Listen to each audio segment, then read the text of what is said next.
அமுல் குட்டி நைட்டு வந்துருச்சு. நைட்டு வந்து எப்படி படுத்து தூங்குது பாருங்கள். அழகிய காணும் தேடாத இடம் இல்லை.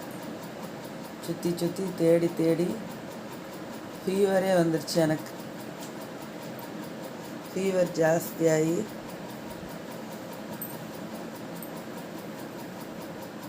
டயர்டாயிட்டேன். நேற்று ஃபுல்லாக சாப்பிடவே இல்லை, சாப்பிடவே தோணலை. நைட்டு இதை பார்த்ததுக்கப்புறம் தான் எனக்கே நிம்மதியாச்சு. அதுவாக கேஷுவலாக வருது. அப்புறம் சொன்னாங்க, இங்கே பார்த்தேன் அங்கே பார்த்தேன்னு 2-3 பேர் சொன்னாங்க. வந்துடும், பார்த்தேன் இங்கே நின்றுச்சு அங்கே நின்றுச்சுன்னாங்க. அப்போ கொஞ்சம் சந்தோஷமாக இருந்துச்சு. நான் நினச்சேன் அது பசி மயக்கத்துலேயே மேலேயே இறங்க முடியாமல் இருந்துருச்சோ, என்னம்மா ஆச்சோ, அங்கிட்டு குதிக்கையில் எங்கிட்ட விழுந்துருச்சோன்னு நினச்சி பயந்துகிட்டே இருந்தேன். அப்புறம் மக்கள்லாம் சொன்னாங்க, அக்கம் பக்கத்தில் இருக்கவங்க, இல்லை இந்த பக்கம் போச்சு வந்துச்சு அப்படின்னு. நல்லா பார்த்தீங்களா குட்டி பூனையா அப்படின்னு. ஆமாம் சொன்னாங்க.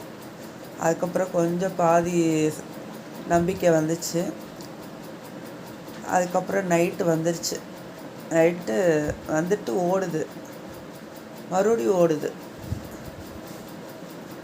அழகி பேசுகிறதெல்லாம் கவனிச்சிருக்கும் போல். நல்லா கவனிக்குதுப்பா.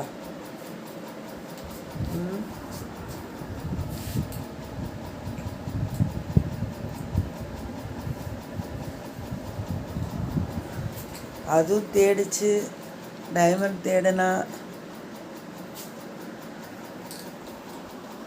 இது எங்கடி போனேன்? எங்கே போனேன்? அம்மா எவ்வளோ தேடினே தெரியுமா?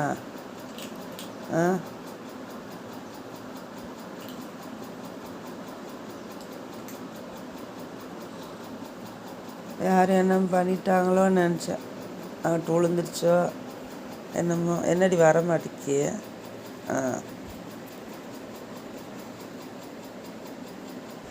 அழகு தங்கம்மா, அது அழகு பிள்ளை,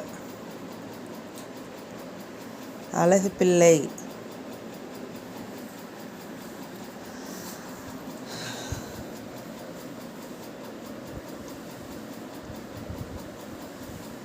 இவங்க நல்லா இருந்தால் தான் நமக்கு சந்தோஷம்.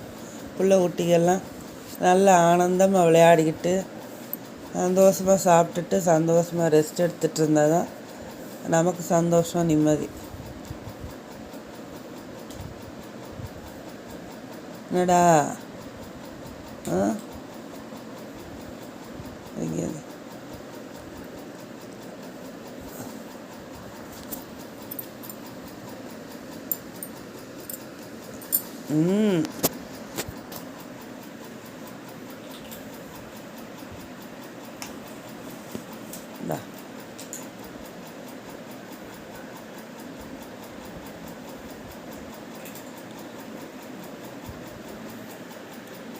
நல்ல டயர்டு இதுக்கு. வந்து தேடுது என்னமோ இருக்கான்னு. அப்புறம் பால் வச்சோன்னே கொஞ்சமாக குடிச்சு. ஆனால் இது எப்போவுமே கொஞ்சமாக தான் சாப்பிடும், கொஞ்சமாக தான் குடிக்கும் பாலெல்லாம். அதுவே அதுக்கு வயிறு நிறைஞ்சிரும், ஓடிடும். என்னடா செல்ல பிள்ளைம்மா, அது எங்கள் வீட்டு பிள்ளைம்மா. எல்லோரும் எங்கள் வீட்டு பிள்ளைங்க தான். டைமண்டு இது